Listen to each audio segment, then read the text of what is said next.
मैं सच्ची कहानियाँ सुनाना पसंद करता हूँ, झूठ बोलने से बचता हूँ। मैं आपको 3-4 छोटी छोटी कहानियाँ सुना रहा हूँ।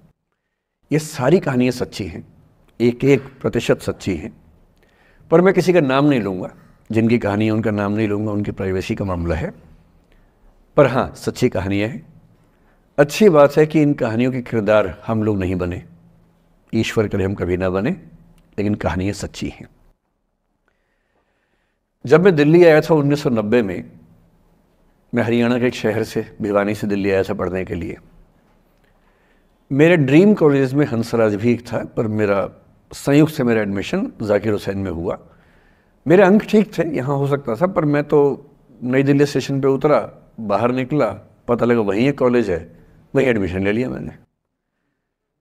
तो लोगों ने कहा कि यार कैंपस बड़ा अच्छा होता है। मैंने, अरे क्या फ़र्क पड़ता है, कॉलेज कॉलेज होता है, छंडो, यही छंडो में सिखाने आया हूँ आप लोगों को। ठीक है, स्टेशन से निकले वहीं कॉलेज है, मैंने घर जाना होगा तो आराम से कॉलेज से निकल जाएंगे, क्या रखा कैंपस में। पर मेरा एक दोस्त जो मेरे साथ ही आया था उसी शहर से, उसने एडमिशन हंसराज कॉलेज में लिया। मैं और वो स्कूल के डिबेटर्स थे, डिबेटिंग में हम लोग स्कूल टाइम से काफ़ी एक्टिव थे। डीयू में आए तो यहाँ भी एक्टिव रहे। डीयू में मैंने करीब 5 साल डिबेटिंग की और मेरा ख्याल है कि लगभग 300-400 डिबेट्स मैंने जीती होंगी डीयू में, कुछ हरी भी होंगी, लेकिन मैंने खूब डिबेट, वो मेरा दरअसल दाना पानी था, रोजी रोटी मेरी वही थी कॉलेज के दिनों में। घर से पैसे मैं लेता नहीं था, मिलते भी नहीं थे, देना क्या था, ऐसी स्थिति भी नहीं थी उस समय मेरे घर में कि मिल सके। तो डिबेटिंग मेरा रोजगार था, एम्प्लॉयमेंट था मेरा, उससे काम चल जाता था आराम से। उसका भी चल जाता था, वो हंसराज से था, मैं जाकिर हुसैन से था। हम खूब डिबेट्स में मिलते थे। अक्सर ट्रॉफी या तो हम जीते थे या वो जीतता था, कोई भी जीते रूम पे ही आती थी, क्योंकि हम रूममेट्स थे, एक साथ ही रहते थे। वो मुझसे योग्यताओं के मामले में 21 था, बल्कि अगर वो 21 था तो मैं 15 ही रहा हूँगा या 12 रहा हूँगा, 22 या 21 तो नहीं रहा हूँगा, मुझसे बेहतर था योग्यताओं में, बड़ा अच्छा व्यक्ति था। ग्रेजुएशन के बाद मैंने एमए हिंदी साहित्य में एडमिशन लिया, जबकि बीए ऑनर्स हिस्ट्री में किया था मैंने। उसने तय किया कि वो कुछ और करेगा, प्रोफेशनल कोर्स करेगा, नौकरी करेगा, तो वो चला गया दिल्ली से। मैं दिल्ली में रहा। फिर मैं एमए के बाद तैयारी करने लगा यूपीएससी की। तब तक मैं यूजीसी जेआरएफ कर चुका था। पहला अटेम्प्ट दिया, प्रीलिम्स हो गया। मेंस मेरा 96 के मेंस की बात कर रहा हूँ, मेंस शुरू होने वाला था, 2 दिन रह गए थे। करीब 10 दिन पहले वो मेरे पास आया हुआ था दिल्ली में, मिलजुल के अच्छे से बात करके गया था। उन दिनों उसका एक प्रेम संबंध कहीं हमारी ही एक मित्र के साथ चल रहा था। हम सब दोस्त थे, तो उनमें से 2 लोगों का आपस में एक अफेयर था। मुझे नहीं पता क्या हुआ, लेकिन मेरे मेन एग्ज़ाम से 2 दिन पहले रात को 12 बजे एक फ़ोन आया और ये बताया गया कि मेरे दोस्त ने फंदा लगा के अपनी जीवन लीला समाप्त कर ली है। वो दिल्ली से दूर था कहीं, और जिस व्यक्ति के बारे में मेरी राय ये थी कि उतना जीवट वाला व्यक्ति कोई हो नहीं सकता, जो जिंदगी से हार सकता ही नहीं, जिसके होने से कई लोग हमेशा जीता हुआ महसूस करते हैं, वो चुपचाप एक बंद कमरे में जिंदगी से हार गया। मैं आज तक नहीं समझ पाया कि ऐसा कैसे हुआ। बाद में टटोला, उसके पेरेंट्स से बात हुई, भाई से बात हुई, उन्होंने उसकी याद में एक सोशल वर्क शुरू किया ताकि किसी और बच्चे को ऐसा न करना पड़े। तो जो हल्का हल्का अनुमान हुआ वो है कि शायद कुछ ऐसा था रिलेशनशिप में जो नहीं संभल पाया था, और रिश्ता टूट ना जाए इसका दबाव बहुत ज़्यादा था, और वो दबाव झेल नहीं पाया। इस उम्र में ऐसा फेज आता है, कई बार आता है। ये एक कहानी है, हंसराज कॉलेज से ही जुड़ी है, इसलिए मैंने सोचा कि वहीं से बात शुरू करूँ। नाम जैसा कि मैंने कहा मैं नहीं बताऊंगा, तो नाम बताने का मतलब भी नहीं। और वो जिसकी मैं कहानी सुना रहा हूँ, आप लोगों के जन्म से पहले की बात है। आप तो सब 21वीं सदी वाले बच्चे होंगे ना, जेन ज़ी होंगे आप सब लोग, तो ये तो बहुत पुरानी बात है। एक दूसरी कहानी सुनाता हूँ। मैं आपको 2-3 कहानियाँ सुनाऊंगा, फिर उन सबका सार निकाल लेंगे एक साथ हम लोग। दूसरी कहानी ये है कि जब मेरा सिलेक्शन हो गया 97 में, 96 अटेम्प्ट में पहली बार में मेरा सिलेक्शन हो गया था, मैं एक्सटेंशन लेके तैयारी कर रहा था और डीयू में मैं पढ़ा भी रहा था उस समय।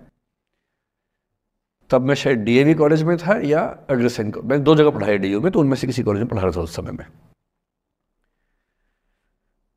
तो उस समय एक लाइब्रेरी है कैंपस में ही, सेंट्रल रेफरेंस लाइब्रेरी, आप जानते होंगे, CRL बोलते हैं, जो विवेकानंद जी की स्टैचू है उसके सामने ही वो लाइब्रेरी है।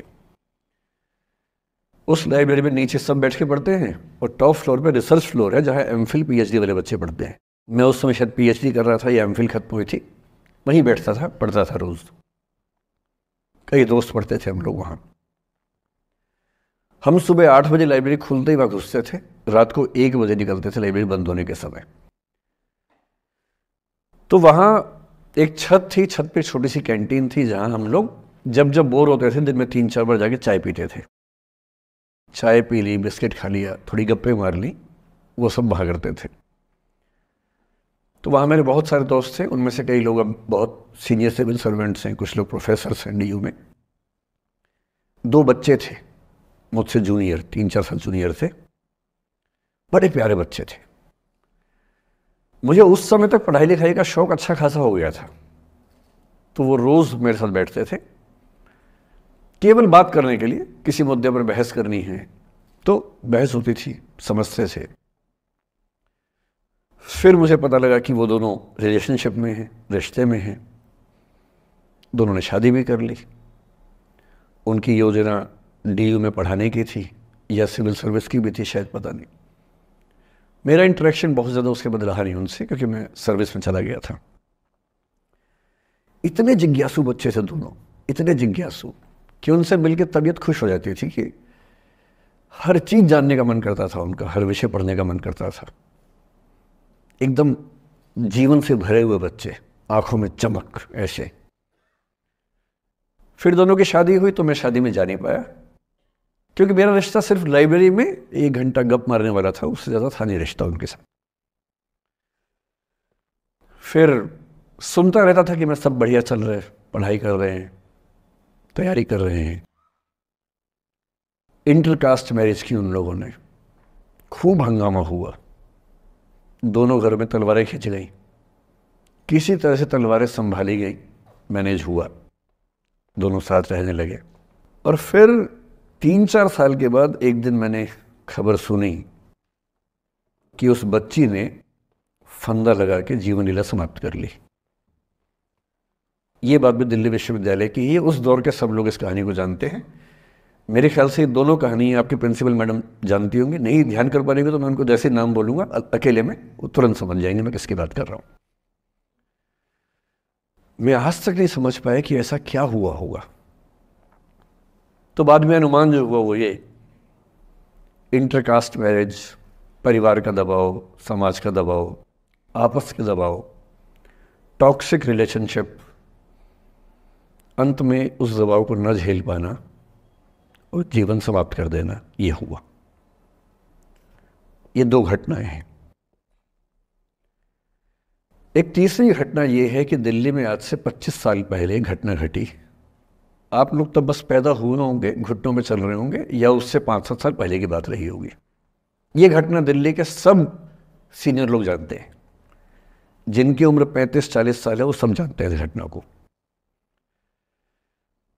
मोबाइल फ़ोन में वीडियो नया नया आया था उस समय। अब तो आपके हर फ़ोन में वीडियो है, अब तो सामने भी है, ताकि आप वैसा वाला मुंह बना के सेल्फी खिंचवा सके। पाउट बोलते हैं ना, मैं उसको देसी भाषा में सूअर जैसा मुंह बोलता हूँ, और वैसा ही बनता भी है, क्यूट क्यूट सा सूअर जैसा मुंह बना के लोग सेल्फी खिंचवाते हैं, उसको बोलते हैं पाउट। तब तो कैमरा फ़ोन में पहली बार आया था, तब लोग अभ्यस्त नहीं थे। अब जैसे आप लोग कितने अभ्यस्त होंगे, हम भी होने लग गए। अब हम किसी से बात करते हैं तो हम ये एज्यूम करके चलते हैं कि उसने फ़ोन में कुछ ना कुछ ऑन कर रखा होगा, या तो आवाज़ रिकॉर्ड करेगा या वीडियो बनाएगा।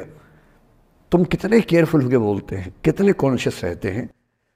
और सर्विलांस सोसाइटी की सबसे बुरी बात यह है कि हम हमेशा चौकन्ने रहते हैं, हम सहज हो ही नहीं पाते।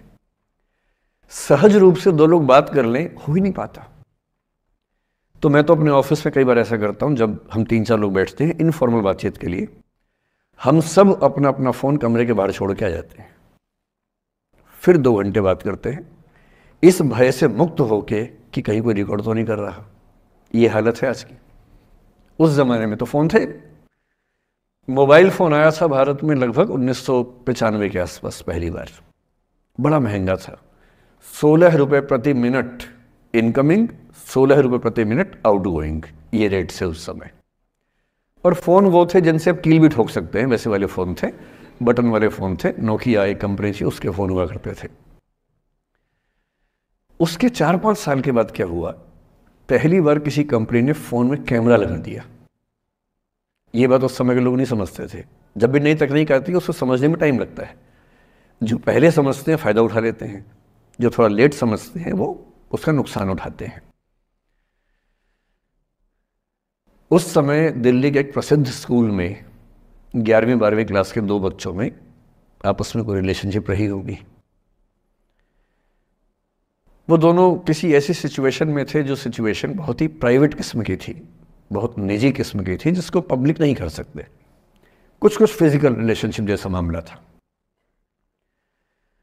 उस दुष्ट लड़के ने लड़कों के इतिहास को कलंकित, लड़कों का इतिहास वैसे भी कलंकित ज़्यादा है, उसे और कलंकित करते हुए उस पूरे सिचुएशन का वीडियो बना लिया। ऐसे मामलों में दुर्भाग्य है, मैं लड़का हूं इसलिए लड़के पवित्र थोड़ा ना हो जाएंगे। लड़का है, इतिहास कलंकित तो है, उसका वीडियो बना लिया और दुष्टता का चरम स्तर निभाते हुए वो वीडियो अपने एक दोस्त को शेयर कर दिया। ये कहे कि किसी और को दिखाना मत, जैसा कि होता है अफवाहों की दुनिया में। हर अफवाह एक व्यक्ति एक को ही बताता है, ये कह के किसी और को मत बताना, और अगला व्यक्ति भी अगले को यही कह के बोलता है किसी और को मत बताना। और इस तरह से पूरे शहर को खबर होती है और सबको लगता है कि सिर्फ मुझे पता है। वो वीडियो फैल गया। नए नए फ़ोन आए थे, पर वो फ़ोन कम लोगों के पास थे, कैमरे वाले फ़ोन। तो फ़ोन से कितना फैलता, ज़्यादा नहीं फैला। लेकिन उस समय दिल्ली की एक कुख्यात मार्केट हुआ करती थी, पालिका बाज़ार, अभी भी है, पर तब वो कुछ और कामों के लिए कुख्यात हुआ करती थी। अब तो कपड़े मिलते हैं, तब कपड़ों के साथ कई चीज़ें और मिलती थी वहाँ। जैसे गंदी फिल्मों की सीडी चाहिए हो तो वहाँ मिलती थी, ग्रे मार्केट में, चोरी छिपे। इस वीडियो को सीडी में कन्वर्ट करके लोगों ने वहाँ से खरीदा, लाखों करोड़ों की संख्या में। नए नए टेलीविज़न चैनल प्राइवेट आए थे, और प्राइवेट टीवी चैनल को खबरों की भूख इतनी होती है कि वो खबर के लिए जान दे सकता है और जान ले भी सकता है किसी की। 24 घंटे इस खबर पे, इस चीज़ पर खबरें चल रही थी सारे चैनल्स में कि ये वो लड़का है जिसने ऐसा किया, ये वो लड़की है, ये वो स्कूल है, इस स्कूल की प्रिंसिपल से बात करेंगे, इससे बात करेंगे। वो जो बच्ची थी जिसकी इसमें कोई गलती नहीं थी, सिवाय इसके कि वो किसी एक लड़के से प्रेम करती थी, जो कि उस उम्र में बच्चे कर बैठते हैं। इसके लिए बहुत चिल्लपौनी मचानी चाहिए। अब बच्चों को आप हर बात पे अपराधी नहीं मान सकते। उस बच्चे की गलती सिर्फ इतनी थी कि उसने अपने दोस्त पे भरोसा किया, जो भरोसे के लायक था नहीं। वो नीच किस्म का व्यक्ति था जिसने उस संबंध की गरिमा को समझा नहीं। उस बच्ची के घर के बाहर 24 घंटे न्यूज़ चैनल से कैमरे खड़े रहे। घर से कोई भी निकले, 50 कैमरे पीछे। आप बताइए आपकी बेटी कैसी है, आप बताइए आपकी बहन कैसी है। अंत में उस पिता ने अपनी बच्ची को इस देश से बाहर भेज दिया। उसके कुछ दिन बाद की जो खबर टीवी चैनल से नहीं दिखाई, उसके पिता ने आत्महत्या कर ली। ये तीसरा इंसिडेंस है। ये सारी खबरें सच्ची बता रहा हूं मैं, इनमें से एक भी झूठ नहीं है। झूठी कहानियों से मोटिवेशन दिया जा सकता है, मैं जानता हूं, पर जब सच्ची कहानियां हैं तो मैं झूठ क्यों बोलूं? सारी सच्ची कहानियां बता रहा हूं मैं आपको। एक चौथी कहानी जो आप में से कई लोगों की होगी। मेरा एक स्टूडेंट है, सिविल सर्वेंट है, सीनियर लेवल पे है, करीब 40 साल का है। उसने आज तक शादी नहीं की। क्या उसकी शादी करने की इच्छा नहीं थी? पूरी इच्छा थी। फिर क्यों शादी नहीं की? भाई कुछ लोग तो होते हैं कि शादी करनी ही नहीं, कोई मिशन है। योगी जी हैं, मोदी जी हैं, ठीक है, उनका तो मिशन है। ममता जी है, उनका मिशन है। पर जिसका जीवन में ऐसा कोई मिशन नहीं है और जिसको प्रेम करने का मन भी करता हो, वो तो शादी करता है आमतौर पे। उसने शादी क्यों नहीं की जानते हैं? जब वो 25-26 की उम्र में था, जब वो मेरा विद्यार्थी भी था, एक दिन मेरे पास आके बोला कि सर एक बात करना चाहता हूँ। मुझसे मेरे स्टूडेंट्स ऐसी बातें खूब करते हैं पर्सनली आके, अब तो मैं टाइम कम दे पाता हूँ, पहले तो ये सब होता रहता था क्लास के अलावा। एकदम रोता हुआ आया, आंखों में आंसू भरे हुए बहुत सारे। अरे क्या हो गया भाई? तो फिर उसने किसी का नाम बताया कि सर वो ही मेरी स्टूडेंट थी, कि सर उसके साथ रिलेशनशिप थी, उसने धोखा दिया है मुझे। अच्छा, धोखा देने वाली कहानियाँ मुझे बहुत अपील नहीं करती। मेरा मानना है कि दोनों पक्षों की गलतियाँ होती हैं। आप केवल अपने पर्सपेक्टिव से सोच सोच के धोखा करते रहते हैं, ऐसा थोड़ा ना होता है भाई। कुछ तो मजबूरियाँ रही होंगी, कोई यूं ही बेवफा नहीं होता, कुछ तो वजह होगी ना। आप थोड़ा उसकी वजह, उसका भी तो, उसकी कहानी भी तो सुनिए। और मैं जब जब दोनों कहानियाँ सुनता हूँ मुझे लगता है कि मामला ग्रे है। आप किसी एक पे उंगली उठा ही नहीं सकते कि इसने ऐसा किया। दोनों की गलतियाँ होती हैं, ऐसा थोड़ा ना कि एक की होती है। बहरहाल इन भाई साहब को ऐसा लगा कि धोखा हो गया उनके साथ, तो मैंने कहा चलो कोई बात नहीं यार, हो गया तो हो गया, तू नहीं कोई और सही, ऐसा क्या है। इतनी बड़ी दुनिया है, 8 अरब की आबादी अब है, उस समय भी 6-7 अरब तो थी। मैंने कहा 3.5 अरब 350 करोड़ में कोई तो होगी तुम्हारे लिए, ऐसा क्या है, कोई और देखेंगे। पर वो थोड़ा ज़्यादा सेंटिमेंटल था उस समय। धीरे धीरे पता नहीं उसके मन में क्या बैठ गया, उसके मन में ये बैठा कि दुनिया की सारी लड़कियां धोखेबाज होती हैं। ऐसे मूर्खों की कमी नहीं है दुनिया में, ऐसे बहुत मूर्ख हैं। दर्शन की दुनिया में इसे अवैध सामान्यीकरण कहते हैं, इलिसिट जनरलाइजेशन। इसका मतलब बहुत छोटे सैंपल के बेस पे ये समझ लेना कि ये थियरी पूरे ब्रह्मांड पर लागू होती है। एक लड़की ने धोखा दिया, मान लीजिए धोखा दिया, धोखा इसने दिया कि उसने दिया कि किसी ने दिया, जो भी कहानी हो, एक सैंपल से ये मान लेना कि सब ऐसे होते हैं। और उसके बाद से उसने कम से कम 10 बार कोशिश की, 10 लोगों से मिला, बातचीत की शादी के लिए। डेटिंग तो क्या करेगा 40 की उम्र में, लेकिन हाँ बातचीत करके देखा कि शायद रुचियाँ मिल जाएं, स्वभाव मिल जाए तो शादी के बारे में सोचें। हर बार 3-4-5 मीटिंग के बाद वापस हट जाता है। अब तो मैंने पूछना बंद कर दिया है। जब तक मैं पूछता था, बोलता था कि सर 3-4 मीटिंग के बाद लगता है कि ये भी वैसी ही है। मैंने कहा भूल जाओ भाई, उससे भूल जाओ, बात खत्म हो गई। उसके बच्चे घूम रहे हैं आजकल स्कूल में, अब तुम कम से कम शादी तो कर लो। वो भाई साहब आज तक अकेले हैं, और अब तो बाज़ार में मूल्य भी कम हो गया उनका, अब विकल्प भी ज़्यादा नहीं मिलते हैं। अब जो विकल्प मिल रहे हैं वहाँ उसकी रुचि और कम हो गई है। तो पूरी संभावना है कि वो जीवन अकेले ही गुजरेगा अब उसका। एक अंतिम एग्जाम्पल देके फिर मैं निष्कर्ष की तरफ बढ़ूंगा। मैं एक आईएएस ऑफिसर को जानता हूँ, 2 आईपीएस को जानता हूँ, बहुत योग्य लोग, देश के सबसे अच्छे संस्थाओं से पढ़े हुए लोग, प्रॉपर आईएएस प्रॉपर आईपीएस में नौकरी करने वाले लोग, और इन तीनों ने अपना जीवन समाप्त कर लिया नौकरी में रहते हुए। क्यों? क्योंकि नौकरी और घरेलू जो दुविधाएं थी उनको झेल नहीं पा रहे थे, ना झेल पा रहे थे, ना भूल पा रहे थे, लेट गो नहीं कर पाए तो गिव अप कर दिया। और इसलिए मुझे अक्सर लगता है कि जितनी चीज़ें हम सिखाते हैं बच्चों को, हिस्ट्री, इकोनॉमिक्स, लिटरेचर, वो सब ठीक है, उनका भी महत्व है। शायद उससे ज़्यादा महत्व इस चीज़ का है कि ये समझें कि अपने इमोशंस को कैसे मैनेज करना है। जब जीवन में ऐसा लगे कि सब खत्म हो गया है, जब जीवन में लगे कि बहुत टॉक्सिक किस्म की लाइफ हो गई है, उससे बाहर कैसे निकलें, शायद ये सबसे महत्वपूर्ण लेसन होता है जो हम सबको सीखना चाहिए। मैंने कहीं से सीखा नहीं है, ना मैंने ऐसी किताबें पढ़ी हैं। हालांकि मैंने 2 किताबें मंगवाई हैं पिछले हफ्ते, पढ़ी नहीं है अभी तक, तो मैं किताबों के बेस पे नहीं जानता कैसे सीखते हैं, लेकिन ज़िंदगी से तुम सीख सकते हैं। इन कहानियों का सबका एक ही सार है, वजह अलग अलग है। एक व्यक्ति ने इसलिए अपना जीवन समाप्त किया कि वो रिश्ता उसके हाथ से छूट रहा था। एक ने इसलिए जीवन समाप्त किया कि रिश्ता बन गया था पर समाज के दबाव, घर के दबाव मैनेज नहीं कर पाए। एक ने जिंदगी भर शादी नहीं की सिर्फ इसलिए कि वो पुरानी यादों को भूल नहीं पाया। अरे एक बार गलती हो गई तो हो गई, आगे तो संभावना जीवन में है भाई, क्यों इतना हावी रखना उस दिमाग के ऊपर। कुछ लोग देश की सबसे अच्छी नौकरी में होकर हर पैमाने पर सफलता की हर कसौटी पे खरा उतरने के बाद जीवन नहीं बचा पाए, क्योंकि दूसरों की नज़र में आप बहुत सफल हो जाए, अपनी नज़र में शून्य हो, तो फिर जीवन कैसे बने, जीवन कैसे बचे। इन सारी कहानियों का मूल भाव एक ही है, अगर आप खुद को हैंडल नहीं कर सकते तो दुनिया को क्या हैंडल करेंगे।